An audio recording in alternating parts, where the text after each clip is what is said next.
Hi guys, in this video I'm going to show you how to create checkboxes in Notion or part of a to-do list. So you just go to your space, left click, and then do the command which is slash to do. You click on to-do list and it will create the checkbox for you. The normal rules of indentation, so like see if you want to indent it, you just press tab. If you want to outdent it, you press shift plus tab. Another way you can create checkboxes in a table format would be to have a database, and you just click on add property and click on checkbox.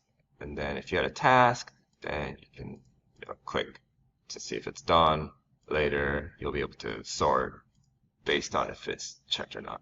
So, hope this helps. Thank you.